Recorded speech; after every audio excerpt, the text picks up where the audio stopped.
ओम शांति। ओम शांति। ओम। ओम शांति।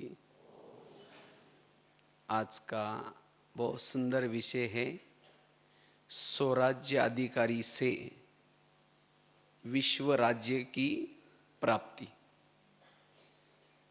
स्वराज्य अधिकारी से विश्व राज्य की प्राप्ति।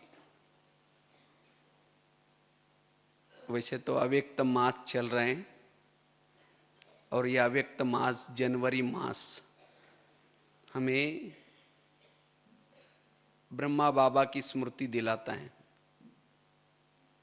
तो बाबा ने अभी भी कहा ब्रह्मा बाबा को क्या करो, फॉलो करो।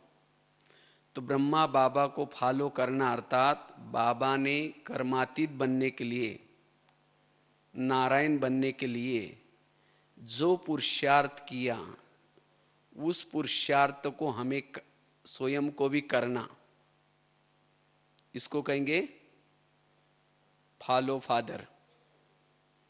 वैसे तो ब्रह्मा बाबा की बहुत सारी विशेषताएं हैं। ब्रह्मा बाबा ने काफी अलग अलग पुरुषार्थ किया, लेकिन ब्रह्मा बाबा ने शिव बाबा की प्रवेशता से पहले भी बाद में भी बाबा ने विशेष एक तो रोज अपना खुद का कर्मेंद्र का दरबार लगाया और दूसरा आत्माभिमानी स्थिति का अभ्यास। ये दो बातों के अभ्यास से ब्रह्मा बाबा नारायण बने, क्योंकि ये राजाई प्राप्त करने के लिए ये पुरुषार्थ बहुत जरूरी है। क्योंकि हम भी यहां क्यों पढ़ रहे हैं, हमारा लक्ष्य क्या है? हमारा लक्ष्य है हम भविष्य में राजा बने, है ना सबका लक्ष्य। हम योग कर रहे हैं, किसी लिए कर रहे हैं? भविष्य में राजाई पद की प्राप्ति करने के लिए। ज्ञान भी सुनते किसी लिए? राजाई पद की प्राप्ति के लिए। धारणा भी किसी लिए करते हैं? राजाई की पद की प्राप्ति के लिए। सेवा भी किसी लिए कर रहे हैं? राजाई पद की प्राप्ति के लिए। हमारे चारों सब्जेक्ट का उद्देश्य क्या है? राजा बनने का उद्देश्य है। आज भी बाबा ने कहा ना, रोज अपना घाटा या फायदा चेक करो, तभी वर्षा मिलेगा। तो रोज हमें क्या चेकिंग करना है? राजा बनने के लिए चेकिंग क्या करना है? स्वयं की चेकिंग। मेरी कर्मेंद्रियां मेरे वश में कितनी है? तो कौन कौन राजा बनना चाहते हैं? हाथ खड़ा करो। अच्छा, सभी को राजा बनना है, तो बहुत अच्छी बात है। हाँ, सबकी इच्छा तो है, लेकिन राजा कौन बन सकता है? बाबा ने कोई ये फार्मूला नहीं बताया कि जो इतने सालों से ज्ञान में है वो राजा बनेंगे, जो मधुवन में रहते वो राजा बनेंगे, जिन्होंने साकार माँ बाबा को देखा है वो राजा बनेंगे, जो जोन इंचार्ज है वो राजा बनेंगे, सेंटर पर समर्पित है वो राजा बनेंगे। ये बाबा ने कोई फार्मूला नहीं बताया। फार्मूला क्या है? जिन्होंने संगम युग में अपने पर राज्य किया है, अर्थात स्वराज्य अधिकारी बने, वो क्या बनेंगे? भविष्य के राजा बनेंगे। तो सचमुच आज हमारा अपने पर कितना ध्यान है?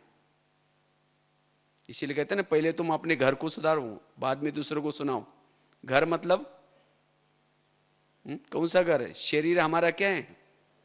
ये घर है। इस शरीर की हर कर्मेंद्रिय हमारे खुद के वश में हो, वो राजा बन सकता है। और ब्रह्मा बाबा ने इसके तरफ बहुत ध्यान दिया।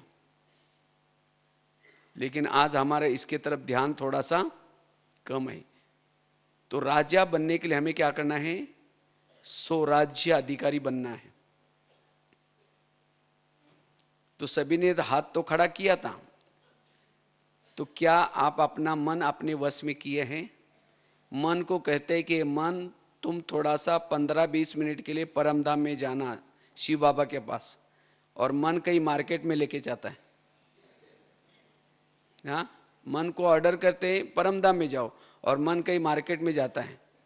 तो आपका मन ही आपका कहना नहीं मानता, तो आप राजा कैसे बनेंगे? इसीलिए राजा बनने के लिए रोज जैसे बाबा ने एक एक कर्मेंद्र से बातें की, तो हमें भी फॉलो फादर करना, अर्थात ये लक्ष्य रखना है। अन्यथा रिजल्ट आएगा, राजा कैसे बनेंगे? तो राजा बनने के लिए स्वराज्य अधिकारी स्थिति बड़ी जरूरी है। हर युगों में राजा बनने की अलग अलग विधि होती है। सतयुग और त्रेता की क्या विधि है? जिन्होंने संगम युग में ईश्वरीय ज्ञान और योग के आधार से अपने इंद्रियों पर शासन किया, वही सतयुग और त्रेता के क्या बनेंगे? राजा बनेंगे। और द्वापर युग में कौन राजा बनेंगे? जिसके पास सैन्य बल है, बाहुबल है, वो सैन्य बल के आधार से, बाहुबल के आधार से दूसरे राजाओं को पराजित करके उसकी चेयर छीनेंगे और राजा बनेंगे। ये कहां की रीति है? द्वापर की। और कलयुग की रीति क्या है? देख रहे ना, जितना दूसरे की बुराई करते हैं, माइक के ऊपर, ये पार्टी ऐसी है, ऐसी है, और बुराई करने से लोगों को क्या होता है? भावना बिगड़ जाती है, और इसीलिए बराबर क्या करते हैं? जो दूसरे की बुराई करते हैं वो जीत जाता है। तो वो कहां का राजा है? भले वो योग्य हो या न हो, यह है कलयुग का शासन। तो इसी तरह हमें अगर सतयुग का राजा बनना है तो क्या करना है? अपने कर्मेंद्रियों पर शासन करना है। क्योंकि जिसका अपने इंद्रियों पर शासन है, उस व्यक्ति का व्यक्तित्व सबको पसंद आता है। उसका संपर्क, उसके बोल, उसका हर बात हमें अच्छी लगती है, क्योंकि उसका अपने इंद्रियों पर शासन है। इसीलिए हमें क्या बनना है? अगर सतयुग का शासन करना है, सतयुग के राजा बनना है, अपने पर शासन करना है, तो रोज अपना क्या लगाना है? दरबार लगाना है। क्योंकि राजाओं की निशानी होती है। जो राजा बनने वाले हैं, हाँ, सभी ने हाथ खड़ा किया था ना, तो चेक करो क्या ये निशानी मेरे अंदर है।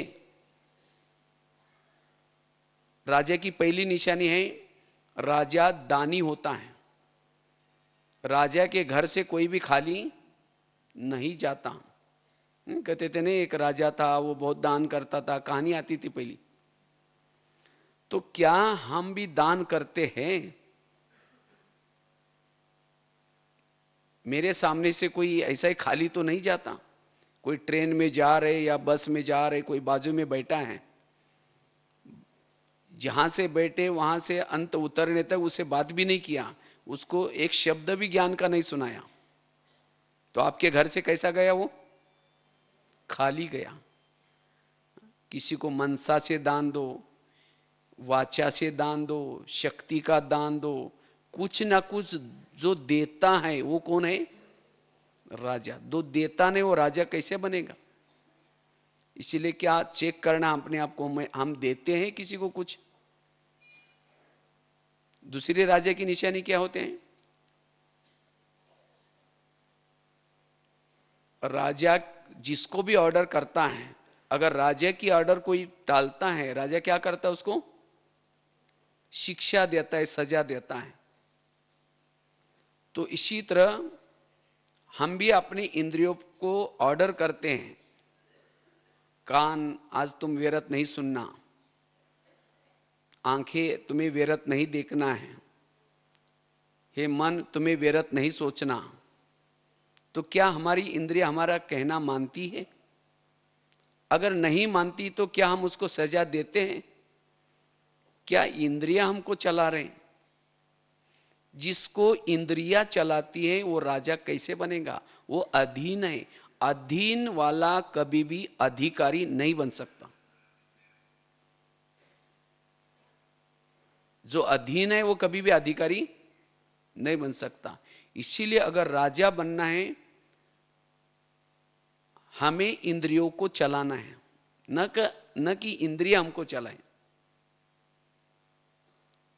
इसलिए राजा की निशानी है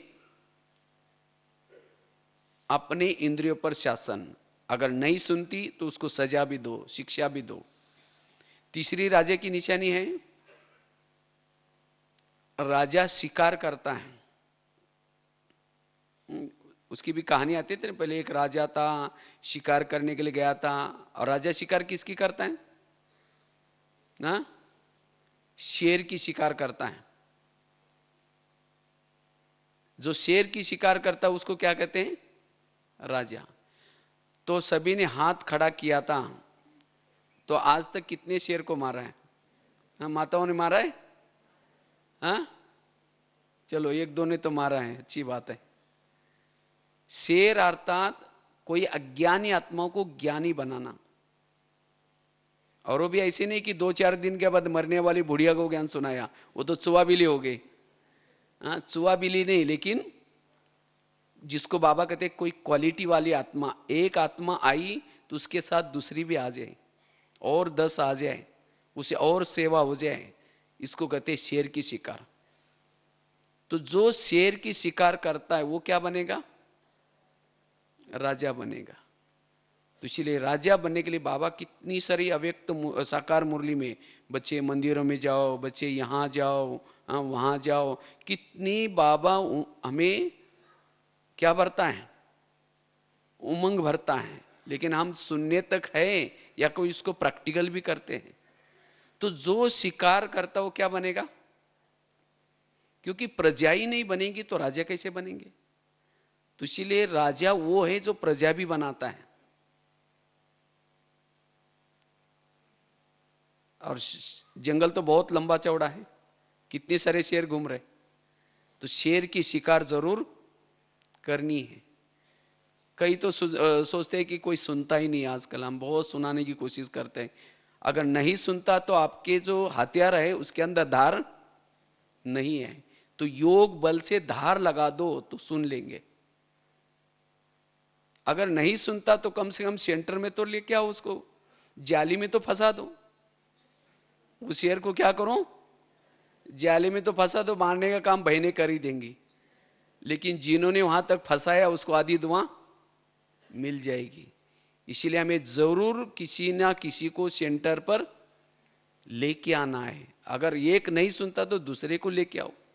सप्ताह में एक शिकार जरूर करनी है। राजा एक संडे के दिन या कोई ना कोई दिन मुकर्रर करके शिकार के लिए खास निकलता था।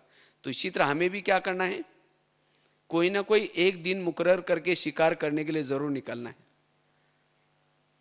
तो एक सप्ताह में एक शिकार करेंगे तो 1 महीने की कितनी हो जाएगी? 4, 12 महीने की कितनी हो जाएगी? चलो कम से कम एक तो करें। मास में एक भी करेंगे तो भी 12 शिकार हो जाएगी। तो इसीलिए हमें शिकार जरूर करनी है। लेकिन याद रखना, कभी कभी तो अखबार में ऐसा आता है कोई शिकार करने के लिए गया था, और जब शिकार करने के लिए गया था तो गया था शेर की शिकार करने के लिए, लेकिन शेर ने उसको फाड़ के रख दिया। कभी कभी उल्टा हो जाता है। तो कई भाई बहनों को नशा चढ़ जाते हैं, ज्ञान सुनाने के लिए जाएंगे और जाकर के कहेंगे हम ब्रह्मा कुमारी में जाते हैं, परमात्मा आया है, आप भी चलो ना। कहेंगे आप भी फंस गए क्या वहां? अरे वहां तो ऐसा होता है, वैसा होता है। ओम शांति। खुद आना बंद कर दिया। गए थे शिकार करने के लिए, लेकिन शेर ने उसको फाड़ के रख दिया। इसीलिए अनुभवी बनो पहले। जिसको अनुभव है ज्ञान और योग का, यहां की बातों का, वो चाहे कितने भी कोई कुछ कहे, संशय बुद्धि नहीं बन सकते। इसीलिए हमें शेर की शिकार जरूर करनी है। करेंगे ना? तो कम से कम 2014 में 12 शिकार तो जरूर करना, तो जल्दी जल्दी सत्यों की संख्या बढ़ जाएगी। ठीक है, जो जो करेंगे शिकार वो हाथ खड़ा करो। चलो बहुत अच्छी बात है। हाँ, तो जरूर हमें यह लक्ष्य रखना है कि जरूर किसी को, क्योंकि अगर इन बातों में हम बिजी रहते हैं, किसी को ज्ञान सुनाने में, बाबा कहते हैं ना, देने से बढ़ जाता है, खुशी भी बढ़ जाती है। अगर जिसको ज्ञान सुनाया वो योग लगाएगा, दुआ देगा, वो दुआ आपको भी आदि मिल जाएगी, आपका भी योग इजीली हो जाएगा। आज कई कहते योग लगता ही नहीं, अगर किसी की दुआ ही नहीं ली तो योग कैसे लगेगा। इसलिए हमें शिकार जरूर करनी है। और राजा की क्या निशानी होते हैं? राजा, फलों का राजा किसको कहते हैं? आम को कहते हैं। तो आम के संस्कार हमारे अंदर हो, जो आम के अंदर की जो क्वालिटी है वो क्वालिटी हमारे अंदर हो, वो राजा बनेगा। क्यों आम को ही फलों का राजा क्यों कहते हैं? क्योंकि आम ऊपर से कैसा होता है? नरम होता है, और अंदर से सख्त होता है। वैसे तो फलों का राजा किसको बोलना चाहिए? नारियल को बोलना चाहिए, लेकिन नारियल को नहीं बोला, किसको बोला? आम को। क्यों? आम ऊपर से नरम होता है और अंदर से सख्त, और नारियल कैसा होता है? ऊपर से कड़क होता है और अंदर से नरम होता है।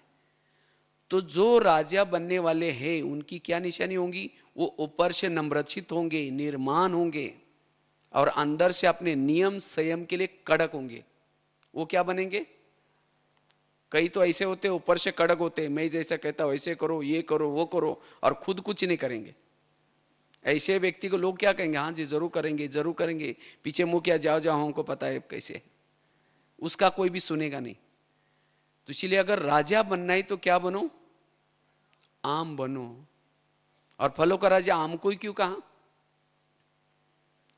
अगर कोई व्यक्ति धूप से थक के आता है, परेशान होके आता है, तो किस पेड़ के नीचे जाकर सोता है? आम के नीचे जाकर सोता है। अगर आम के नीचे जाकर सोएगा उसकी थकान मिट जाएगी, हाँ? उसको एकदम रिफ्रेश हो जाएगा। अगर नारियल के नीचे जाकर सोएगा तो हाँ, थकान तो छोड़ो, ऊपर से नारियल गिरेगा उसका सिर भी टूट सकता है। या वो नारियल का जो कांटे वाला वो कभी गिर जाएगा, कोई भरोसा भी नहीं, हवा चलती ही गिर जाता है। अर्थात अगर आपके संपर्क में कोई व्यक्ति आता है, जीवन की समस्या से परेशान होकर आता है, कोई बातों से तंग होकर के आता है, तनाव में होकर के आता है, तो क्या आपके संपर्क में कोई आता है, उसकी आप परेशानी मिटाते हो, उसके दुख को दूर करते हो, उसको सुख और शांति की छाया देते हो, तब आप राजा बनेंगे।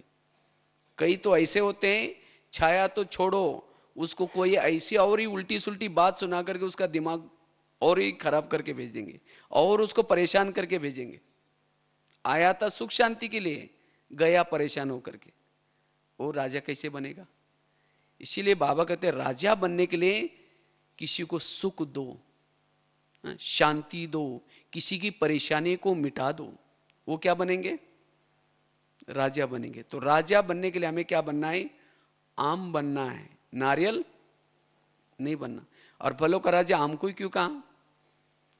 क्योंकि आम जब फल लगता है तो झुकता है, और नारियल और ऊपर जाता है। तो जिसके अंदर कोई विशेषता आती है, कोई गुण आते हैं, कला आते हैं, जितना वो झुकता है, निरहंकारी है, वो क्या बनेगा? राजा। अगर आपके पास कोई आने के लिए डरता है, इसका मतलब आप राजा कभी नहीं बन सकते। इसीलिए राजा बनने के लिए आम के संस्कार, हमें आम की क्वालिटी को धारण करना है। इसीलिए कहते हैं ना, नारियल को तोड़ो। नारियल माना जो आपके अंदर रियल नहीं है उसको छोड़ो। इसीलिए भक्ति मार्ग में क्या क्या भगवान को प्रसन्न करने के लिए नारियल तोड़ते थे। केवल ला करके रखते नहीं, लेकिन नारियल को तोड़ते हैं, उसका पानी डालते हैं, और तब कहते भगवान प्रसन्न हो गया। तो इसी तरह हमें भी क्या करना है? नारियल, आत्मा का आकार कैसे है? नारियल की तरह है। नारियल के अंदर पानी होता है, खोबरा होता है, अगर उसको पियो तो हेल्थ अच्छी बनती है। वो हेल्थ के लिए बहुत अच्छा रहता है, पानी और खोबरा। लेकिन वो पानी प्राप्त करने के लिए, खोबरा खाने के लिए कवच को क्या करना पड़ेगा? तोड़ना पड़ेगा। इसी तरह आत्मा का आकार भी नारियल की तरह है। उस आत्मा के अंदर शांत स्वरूप, आनंद स्वरूप, शक्ति स्वरूप, प्रेम स्वरूप ओरिजिनल गुण है। अगर उस ओरिजिनल गुण को प्राप्त करना है तो ऊपर के विकारूपी कवच को क्या करना पड़ेगा? तोड़ना पड़ेगा। इसीलिए हम सभी ने भी नारियल ला करके शिव जी के सामने अर्पण किया है, लेकिन अब तोड़ा, कोई 10 साल से तोड़ रहे, कोई 20 साल से तोड़ रहे। जब तक नारियल नहीं टूटेगा तब तक बाबा प्रसन्न नहीं होगा। इसीलिए हमें ये नारियल को तोड़ना है, ओरिजिनल संस्कार को बाहर लाना है। तो राजा बनने के लिए हमें क्या करना है? ये 4 विशेषता धारण करनी है। पहली बताई, अगर राजा बनना है तो क्या करना है? दान करना है। कईयों को लगता है ब्रह्मा कुमारी में आ गए तो राजा तो बन ही जाएंगे, ऐसी कोई बात नहीं है।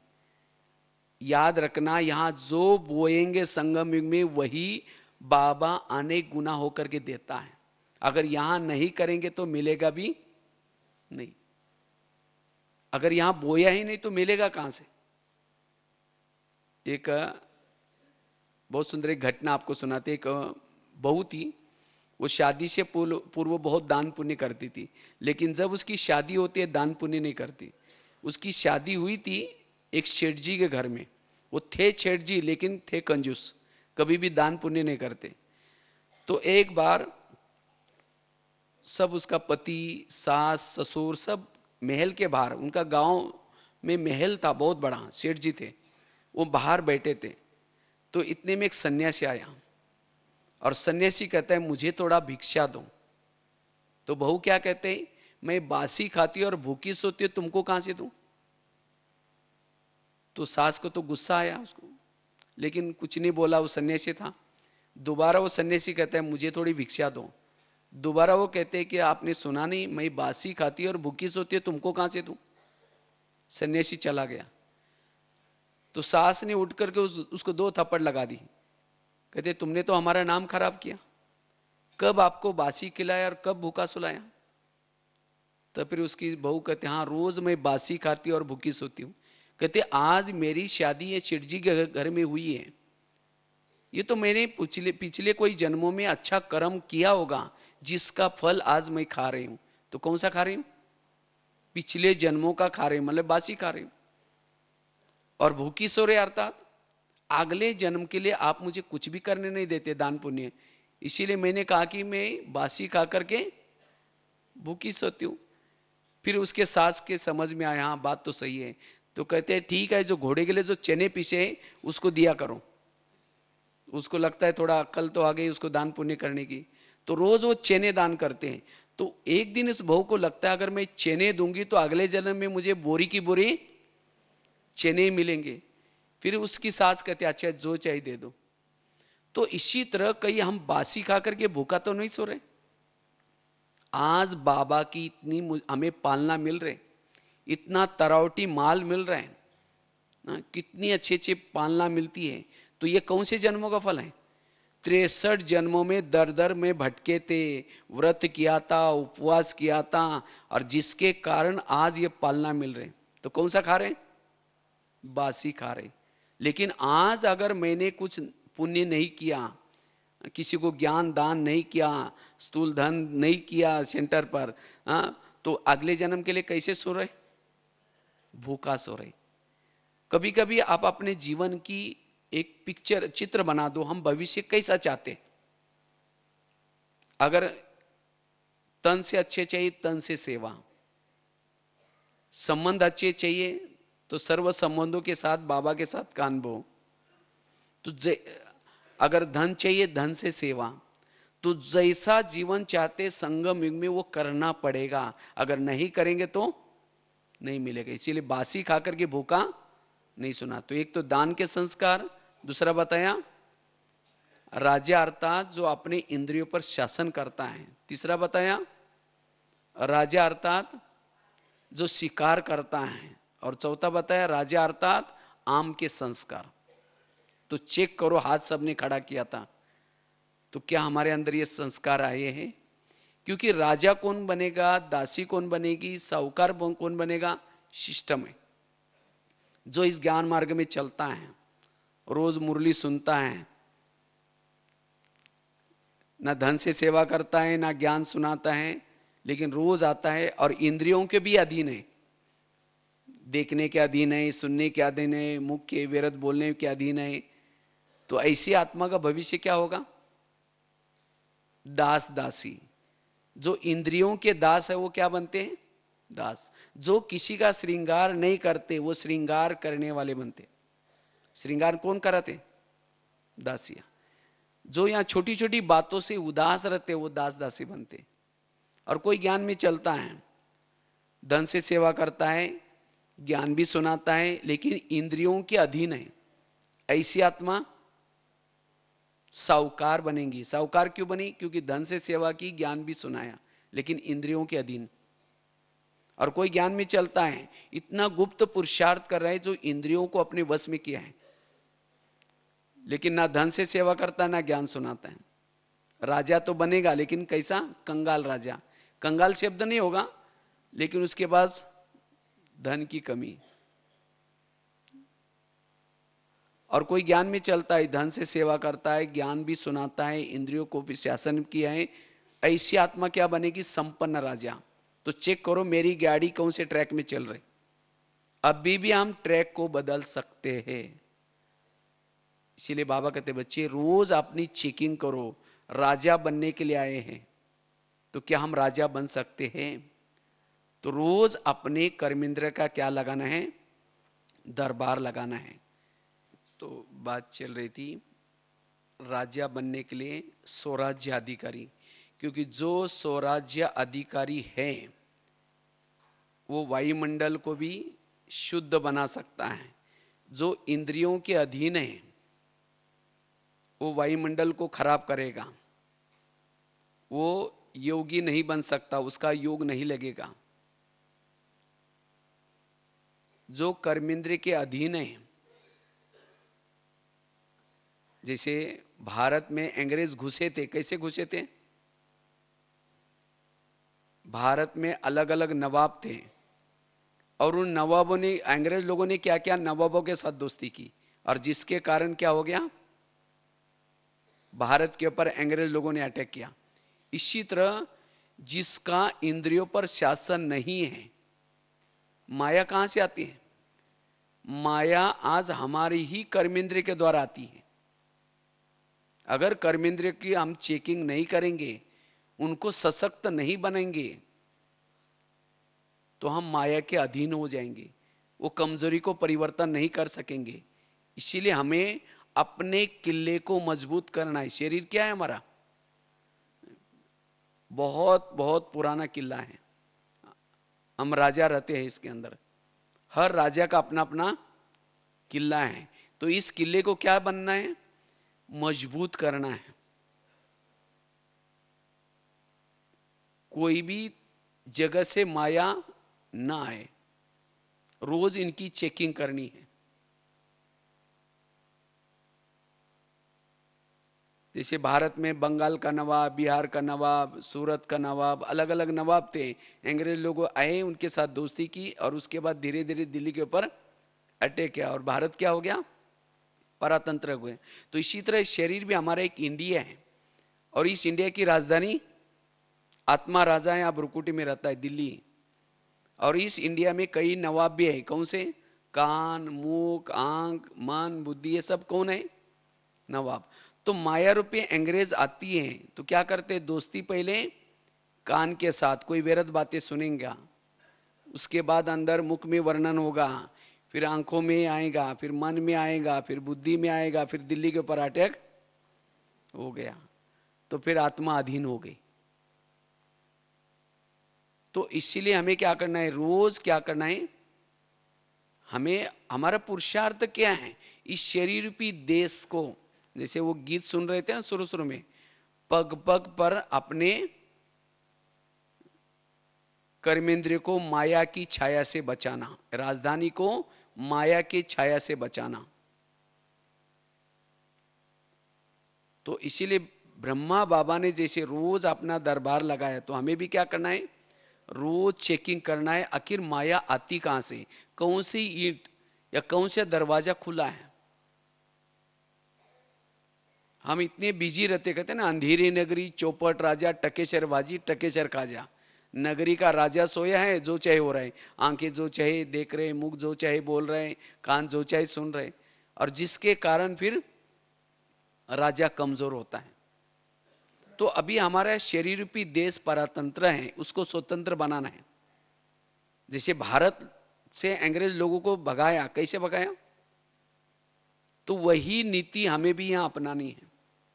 हमें भी क्या करना है, जैसे वो लोगों ने क्या किया था, जगह जगह पर सभा ली, जालियनवाला बाग, फिर उसके बाद अखबार निकाले, अपने अपनी भाषा में क्या करते थे, अखबारों के द्वारा जनता को जागृत करना शुरू किया, अलग अलग नारे बनाए, वंदे मातरम। कहते जब वंदे मातरम नारा शुरू किया, अंग्रेज लोगों को बिल्कुल बोलने नहीं देते थे, उनको इंडियन वालों को। क्यों, उनको तो हिंदी इतनी अच्छी आती नहीं थी, उनको लगता था ये हमको क्या बोल रहे, बांधो और मारो, वंदे मातरम, तो इसीलिए मना करते थे। तो आखिर जब ये अखबार के द्वारा अलग अलग सभा लेकर के जब भारत की जनता जागृत हो गई, तो सभी ने नारा लगाया कि कौन सा, अंग्रेजों go back, Simon go back, Bharat छोड़ो, और तब चले गए। इसी तरह हमें भी शरीर रूपी देश में, इस इंडिया में माया रूपी अंग्रेज घुसे हैं, अब उनको निकालना है, तो क्या करना पड़ेगा, रोज दरबार लगा करके एक एक कर्मेंद्र को क्या करना पड़ेगा, जागृत करना पड़ेगा। हे आंखें, तुम जो व्यर्थ देख रहे, ये भले क्षणिक अच्छा है, लेकिन इससे मेरा कितना घाटा होता है, इसने माया ने मेरे हमारे लिए क्या क्या किया। तो इसी तरह हर कर्मेंद्रिय जागृत हो जाए, तो सभी कर्मेंद्रिय के दिल से निकले माया गो बैक, तब माया चली जाएगी। अब होता क्या है, आत्मा कहता है माया गो बैक, कान कहता है और क्या हुआ, कोई बात ना, आ जाए, कान कहता है आ जाओ, कोई बात नहीं। अगर घर का ही कोई भेदी बना है, कोई बॉर्डर पर रहने वाला कोई दुश्मन से मिला है, वो देश की हालत क्या हो सकती है, उस घर की हालत क्या हो सकती है। इसीलिए बाबा कहते बच्चे रोज अपना क्या लगा दो, दरबार लगा दो, और एक एक कर्मेंद्र को क्या करो, समझाओ। तो कैसे हमें दरबार लगाना है, रोज जब हम अमृत वेला करते हैं, ये समझो कि शरीर हमारा क्या है, एक देश है, शरीर हमारा एक ऑफिस है, ये कर्मेंद्र हमारे कर्मचारी है। तो रोज अमृत वेला करके जब शरीर में प्रवेश करते हैं, उसके बाद 5-7 मिनट अपने कर्मेंद्र से बातें करो। जब शरीर में प्रवेश किया तो सभी कर्मेंद्र से गुड मॉर्निंग करो, और गुड मॉर्निंग करके एक एक से बात करो। कैसे बात करो, सबसे पहले कान से बात करो, हे मेरे कान, तुम मेरे इस राज्य की शान हो, अगर तुम ना होता तो मैं ईश्वरी महावाक्य कैसे सुनता, और मेरा तो तुम्हारे पर बहुत विश्वास है, इसीलिए मैंने तुमको बॉर्डर पर रखा है। कान कहां है, बॉर्डर पर है। तो मेरा तो तुम्हारे पर विश्वास है, मैंने तुमको बॉर्डर पर रखा है, लेकिन आजकल तुम दुश्मन से मिले हैं, मुझे तो पता नहीं था। क्योंकि मैं जब आज अमृतवेला परमधाम में गया था, मेरा परम हितैषी शिव बाबा, उसने तुम्हारे लिए इशारा किया है। इसीलिए हे कान, तुम मेरे राजाई में रहते हो, मेरा खाते हो। क्योंकि कान जिंदा क्यों है, कान के पास जो खून सप्लाई होता है कहां से होता है, आत्मा जो मेहनत करके ये करते हैं वहां सप्लाई होता है। तुम मेरा खाते हो, मेरे राजाई में रहते हो, और मुझे धोखा देते हो। इसीलिए हे कान, आज से तुम्हें सावधान होना है। फिर रात को 10 बजे सोने से पहले फिर मैं दरबार लगाऊंगा, ये सवेरे की बात है, अमृत वेले के बाद 5-7 मिनट के लिए। अगर रात को दरबार लगाऊंगा, चेकिंग करूंगा, और उसी दरमियान अगर सारा दिन में कुछ व्यर्थ सुना है तुमने, तो मैं सबके बीच में तुमको सजा दूंगा। और ये भी नहीं समझना कि आप हमें तो कुछ पता ही नहीं चलेगा। क्योंकि आजकल मैं शिव बाबा, जैसे गीत में था ना, खुदा दोस्त मेहरबान हुआ है, फिर से खोई हुई राजे क्या कर रहे हैं, दिलाने की मेहनत कर रहे हैं। तो शिव बाबा के सहयोग से मैं फिर से अपना राजाई वापिस लेना चाहता हूं। अगर तुमने सारा दिन में कुछ व्यर्थ सुना है, मैं तुम्हें सजा दूंगा। और यह भी नहीं समझना कि मुझे कुछ पता ही नहीं चलेगा। आजकल मैंने पूरे किले के चारों तरफ से सीसी कैमरे लगाए हैं, क्योंकि आजकल जमाना है ना सीसी कैमरे का। अगर उस सीसी कैमरे के रिकॉर्ड में कुछ आएगा तब सजा मिलेगी। आगे चलो, मुख के पास। हे मेरे मुख, तुम भी मेरे इस राज्य के शान हो। अगर तुम ना होते, मैं ईश्वरीय महावाक्य औरों को सुना करके दुआएं कैसे लेता। मुझे तुम्हारे द्वारा बहुत दुआएं मिल रही, लेकिन कभी कभी तुम क्या करते हो, मेरे ही आत्मा भाई का इंसल्ट करते हो, अपमान करते हो, जिसके कारण वो आत्मा भाई मुझे दुआ देने के बजाय बदुआई देता है। क्या मैंने किसी का अपमान करने के लिए तुमको रखा है राजाई में? अगर तुमने किसी का अपमान किया तो तुम्हें भी मैं सजा दूंगा। आगे चलो, आंखों के पास। हे मेरे आंखें, तुम भी मेरे इस राज्य के शान हो। अगर तुम ना होते, मैं परमात्मा को कैसे देखता। मुझे तो 84 जन्म में बहुत सारे आंखें मिली है, लेकिन तुम्हारे जैसे भाग्यशाली आंखें कोई नहीं मिली। क्यों? तुम्हारे द्वारा मैंने वो सत्यम शिवम सुंदरम को घंटों तक देखा है, जिसको देखने के लिए सारी दुनिया की आंखें तरस रहे, एक सेकंड के लिए दर्शन के लिए तरस रहे, और तुम्हारे द्वारा उसको मैंने घंटों तक देखा है। तो क्या वो सत्यम शिवम सुंदरम को देखने के बाद तुम्हारा पेट नहीं भरा? आखिर तुम इस संसार की व्यर्थ बातें क्यों देखते हो? अगर तुम व्यर्थ बातें देखेगा तो मैं तुम्हें सजा दूंगा। आगे चलो, पांव के पास। हे मेरे पांव, तुम भी मेरे इस राज्य के शान हो। अगर तुम ना होते, मैं इस सेवा के लिए कैसे जाता। क्योंकि मैं भले मुख से भाषण करता हूं, आधी दुआ किसको मिलती? तुमको मिलती है, पांव को मिलती है। भले हाथ से कर्मना सेवा की, आधी दुआ किसको मिलती है? पांव को। क्यों? पांव क्या करता है, सभी इंद्रियों को अपने सिर पर उठा करके लेके आता है। इसीलिए कोई भी व्यक्ति घर में आता है, उसके चरण छूते हैं, चरण तुम्हारा धन्यवाद, इस व्यक्ति को घर में लाया। चरण में कोई आत्मा नहीं है, लेकिन चरण क्यों छूते हैं? लेकिन कभी कभी हे चरण, तुम किसी का परिचिंतन करने के लिए भी सबको लेके जाते हो। उस समय तुम मुख को कहना है, भले तुमको परिचिंतन करना, आराम से जाना, 1 घंटा तक आराम से परिचिंतन करके वापिस आ जाना। अब पांव वहां जाएंगे नहीं तो मुख अकेला जाएगा वहां, कान अकेले जाएंगे। तो इसलिए अगर हे पांव तुमने कुछ व्यर्थ परिचिंतन करने के लिए किसी को लेके गया तो तुमको भी सजा मिलेगी। फिर आगे चलो, मन के पास। हे मेरे मन, तुम भी मेरे इस राज्य के शान हो। अगर तुम ना होता तो मैं परमात्मा की गुणगान कैसे गाता। तुम्हारे द्वारा मैं परमात्मा की गुणगान गाता हूं, उसको याद करता हूं। लेकिन कभी कभी तुम व्यर्थ का गुणगान करते हो, व्यर्थ चिंतन करते हो। क्या मैंने तुम्हें इस राजाई में इसीलिए रखा है? अगर तुमने व्यर्थ का गुणगान किया, मैं तुम्हें सजा दूंगा। आगे चलो, बुद्धि के पास। हे बुद्धि, तुम भी मेरे इस राज्य के शान हो। अगर तुम ना होता तो मैं कैसे राज्य चलाता। और मैंने तो तुम्हारे ऊपर इतना विश्वास रखा था, सभी इंद्रियों में से चुन करके मैंने तुमको मंत्री बनाया। क्योंकि सभी इंद्रियों का मंत्री कौन है? बुद्धि। तो मैंने तो तुम्हारे पर विश्वास किया और मंत्री बना करके पूरा राज्यकारभार तुम्हारे हाथ में दिया। लेकिन तुमने तो ऐसे मनमत प्रमाण चला, परमत प्रमाण चला, और तुमने क्या किया? मेरी पूरी राजाई गंवा दी। राजाई तो छोड़ो, मेरे पूरा महल गंवा दिया, ताज गंवा दिया, ताज भी उतार दिया, पुष्पक विमान जो कुछ था राजाई गंवा करके। इतना ही नहीं, मुझे रावण के जेल में डाल दिया। जब मुझे उस परम हितैषी शिव बाबा ने जगाया तो देखा तो मेरे पास कुछ भी नहीं है। ये सब तुम्हारे कारण हुआ है। तो हे बुद्धि, आज से मैं तुम्हें सावधान करता हूं, अगर तुमने कोई भी निर्णय श्रीमत के विरुद्ध किया, मैं तुम्हें सजा दूंगा। इसीलिए कोई भी निर्णय करना है, श्रीमत के आधार से करना है।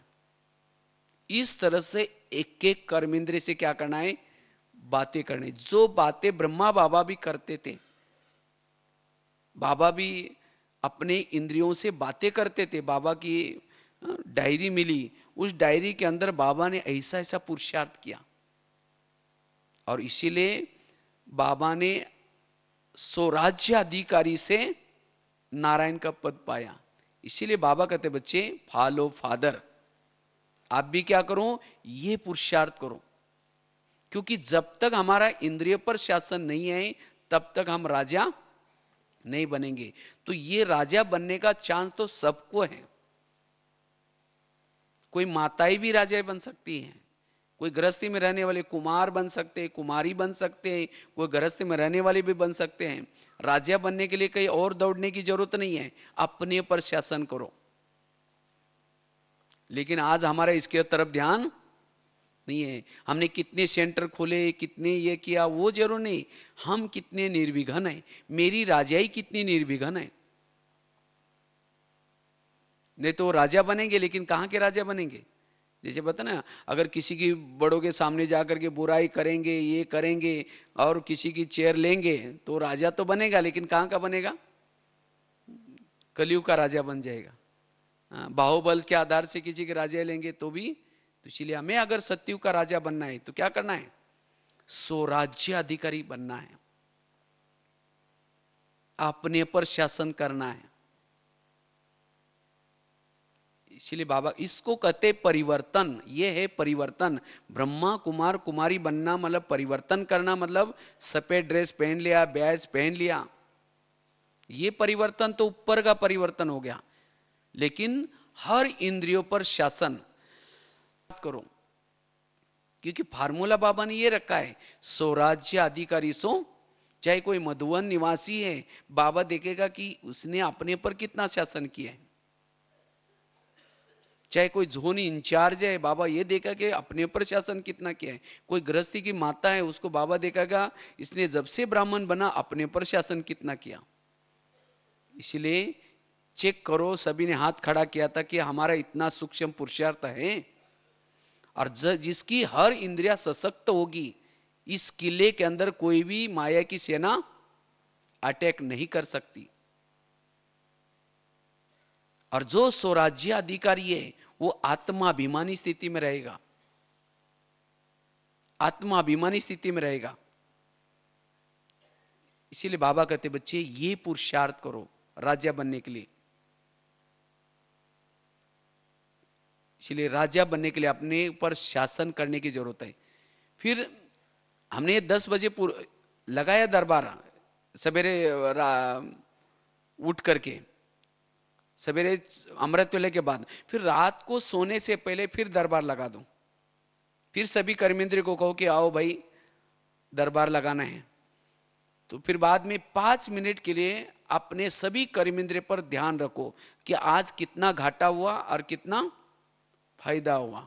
कोई दुश्मन तो अंदर मेरे किले में तो नहीं आया जिसे मेरा टाइम वेस्ट हो गया। तो सबसे पहले चेकिंग करो, कान को पूछो, हे कान तुम्हारा सारा दिन का चार्ट कैसा रहा, आपका बहुत बहुत धन्यवाद। 7 बजे तुम्हारे द्वारा मैंने मुरली सुनी थी, लेकिन 12-1 बजे कोई एक माता जी आई थी और उसने बड़ा नजदीक, आपने बड़ा नजदीक जाकर के वो कोई किसी की परचिंतन की बातें सुना रही थी। वो बहन जी ऐसी है, वो ऐसी करते, और आपने तो बड़ा नजदीक जाकर सुना था। मैंने सीसी कैमरे में रिकॉर्डिंग में देखा है।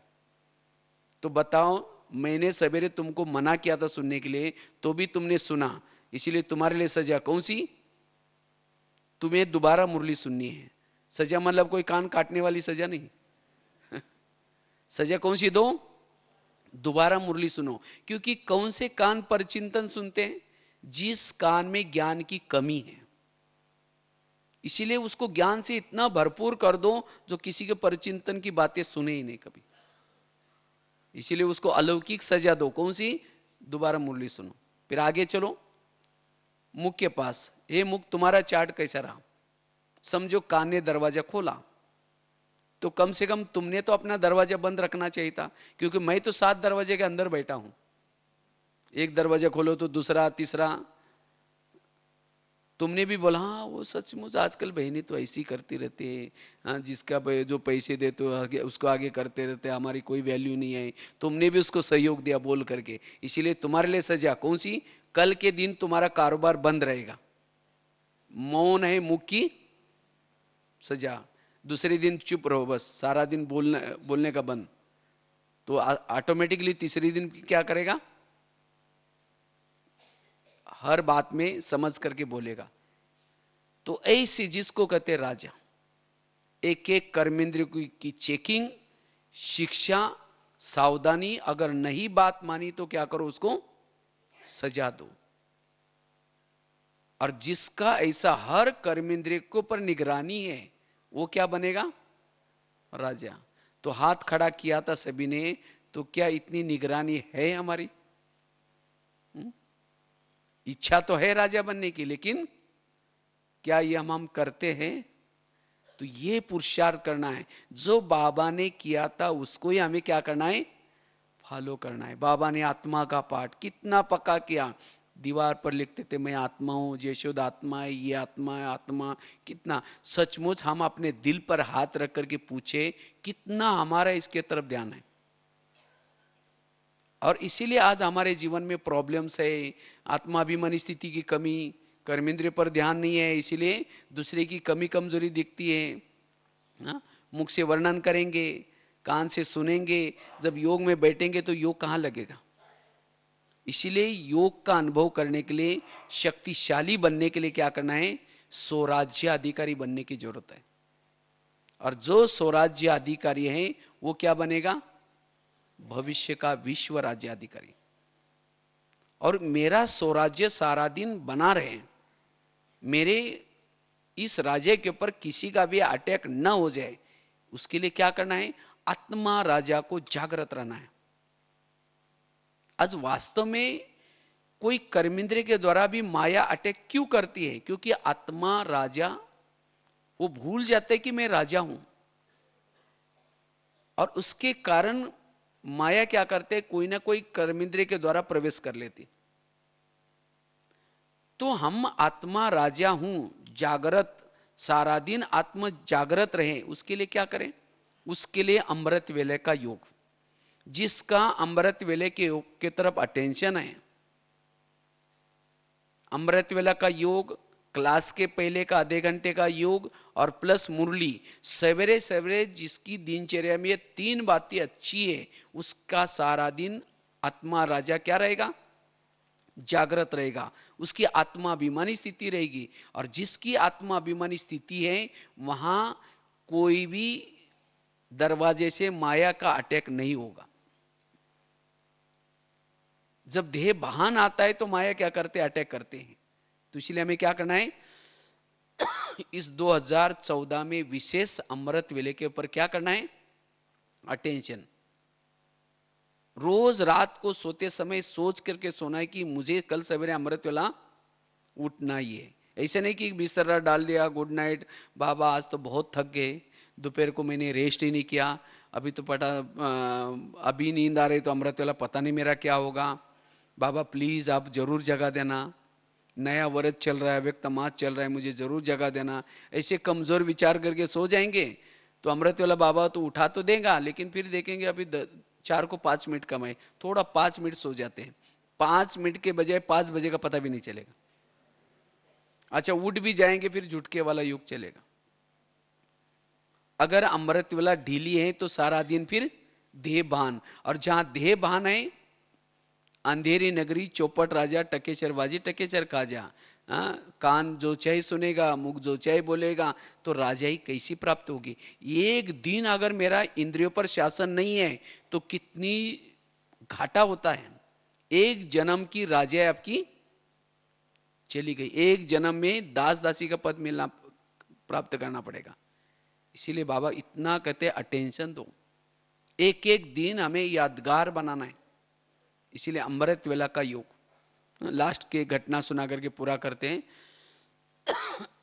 राजाई के लिए अमृत वेला का योग का कितना बड़ा महत्व है। एक राजा था और सारे संसार में मशहूर था। तो एक बार उसी राजे के पास एक सन्यासी आया, उसने देखा कि राजा इतना अच्छा क्यों है। तो रोज क्या करता है, उसको देखता है, लेकिन उसको पता नहीं चला कि राजा इतना अच्छा क्यों है, मशहूर क्यों है। लेकिन तब उसको पता चला इस राजे की उसने दिनचर्या बड़ी नजदीक से देखी। तो राजा रोज सवेरे उठता था, सवेरे सवेरे उठता था, हर एक के पास जाता था, मंत्री के पास जाता था, गुड मॉर्निंग, कैसे, हाउ आर यू, हाँ, हर एक के पास पूछताछ करता था। और राजा सवेरे उठने के कारण उसकी प्रजा, मंत्री सब वो भी अलर्ट रहते थे, और उसके कारण उसकी राजाई अच्छी थी।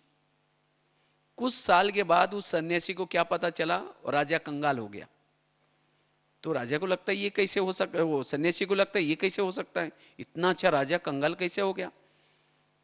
तो फिर वो सन्यासी उस राजे के पास दोबारा गया कि कंगाली का कारण क्या है। उसने बड़ा नजदीक से देखा, लेकिन उसको पता नहीं चला। आखिरकार उसको याद आया कि उसकी पहली दिनचर्या अलग थी और अभी तो आराम से सोया पड़ा है। तब पता चला कि अच्छा ये कंगाली का कारण है। लेकिन अब क्या करें, अगर डायरेक्ट बताऊं तो मुझे मार देगा। तो जाकर के उस राजा को युक्ति बताता है कि कहता है, राजन, आपके महल के पास मैंने एक हंस को देखा है। तो राजा ने कहा क्या हुआ फिर। तो कहता है उस हंस की एक बहुत बड़ी विशेषता है। बोला क्या विशेषता है। जिसकी नजर उसके ऊपर पड़ेगी वो सारे संसार में मशहूर हो सकता है। तो राजा कहता है मुझे भी मशहूर होना है। कहता है आपको हंस को देखना पड़ेगा। कहता है कोई बात नहीं, कल से जाऊंगा देखूंगा। कहता है लेकिन वो राजन, वो हंस आता है सवेरे सवेरे, जल्दी आता है और जल्दी फिर चला जाता है। कहता ठीक है, मैं पहले भी उठता था फिर उठूंगा।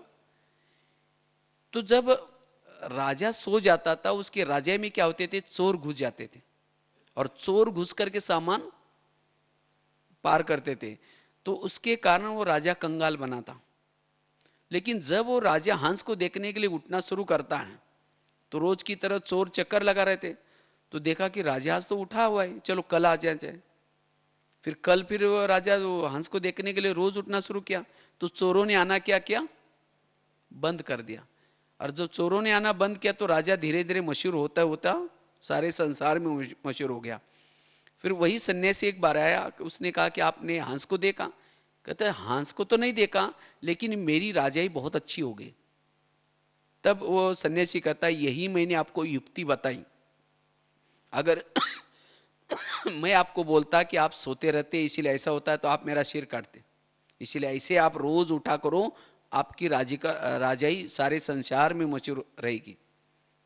तो ये कहानी किसी और की नहीं है, कहानी हमारी अपनी है। हम भी राजा थे, कब, सतयुग त्रेता में। अब भी वहां की राजाई मशहूर है। क्यों, वहां आत्मा राजा कैसा था, जागृत था, और उसके कारण उसके राजा में सब कुछ ठीक था। लेकिन धीरे धीरे आत्मा राजा क्या हो गया, सो गया। वो भूल गया कि मैं कौन हूं। और आत्मा राजा सोने के कारण इस शरीर रूपी महल में 5 चोर घुस गए। कौन से, काम, क्रोध, लोभ, मोह। और इन्होंने क्या किया, पूरे राजा को लूट लिया। मंत्री इधर का माल उधर करने लगा, बुद्धि भी मंत्री। तो फिर जैसे वो सन्यासी आया, इसी तरह शिव बाबा आकर के देखता है कि ये राजा ही इतने अच्छे थे, इनको क्या हो गया। जब देखा कि ये तो सोया पड़ा है, खुद को भूला हुआ है, फिर बाबा एक युक्ति बताता है। कौन सा, आपके शरीर रूपी महल के आसपास एक फरिश्ता आता है। ब्रह्मा के तन में शिव बाबा आता है। कितना बजे आता है, सवेरे सवेरे 2 बजे से लेकर के 5 बजे तक चक्कर लगाता है। जो उस फरिश्ता को देखेगा, उसे बात करेगा, उसे ध्यान लगाएगा, वो सारे संसार में मशहूर हो जाएगा। तो जो सवेरे उठ करके बाबा से योग लगाता है, शक्तियां लेता है, उसकी आत्मा ज्योति क्या हो जाएगी, जागृत हो जाएगी। और जहां आत्मा ज्योति जागृत है, वहां कोई भी चोर नहीं आएगा। जिस दिन आप अमृत वाला अच्छा करते हैं, योग लगाते हैं, तो सारा दिन आत्मा अभिमानी स्थिति होती है, कोई भी विकार अटैक नहीं कर सकता। तो इसीलिए अगर राजाई लेनी है तो क्या करना है, अमृत वेले का योग बड़ा जरूरी है। जिसका अमृत वेला सोमान लेकर के जागृत नशे में रहता है, और उसके साथ साथ क्लास में भी आकर के आधा घंटा पहले योग करके, जो क्लास के पहले योग करता है उसको मुरली से नशा चढ़ेगी, आनंद आएगा, अतीन्द्रिय सुख मिलेगा। और जिसकी ये तीन बातें अच्छे हैं, वो सारा दिन आत्म ज्योति जागृत रहेगी और वो सारे संसार में मशहूर, वो राजा बन सकता है। उसकी हर, जैसे घर में कोई बड़ा होता है, छोटे लड़ते नहीं, इसी तरह शरीर रूपी घर में आत्मा बड़ा है, अगर वो जागृत है तो सभी इंद्रियां चुपचाप रहेगी। इसीलिए हमें राजाई प्राप्त करने के लिए आत्माभिमानी स्थिति में रहना जरूरी है, जो ब्रह्मा बाबा ने पुरुषार्थ किया था। तो इसीलिए खास हमें बाबा को फॉलो करने के लिए क्या करना है, रोज अपना दरबार भी लगाना है। इसीलिए बाबा कभी कभी मुरली में भी कहते हैं, बच्चे रोज अपना दरबार लगा दो। लेकिन हम तो सुन तो लेते हैं लेकिन करते नहीं है। अगर नहीं करेंगे तो फिर राजा कैसे बनेंगे? तो राजा बनने के लिए हमें स्वराज्य अधिकारी बनना है। जो स्वराज्य अधिकारी वो क्या बनेगा?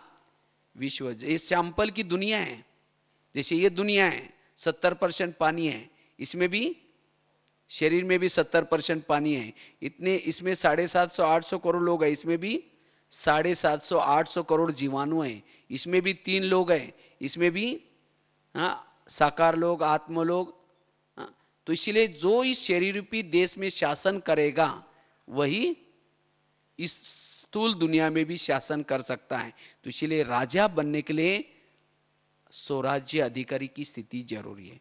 ठीक है। ओम शांति।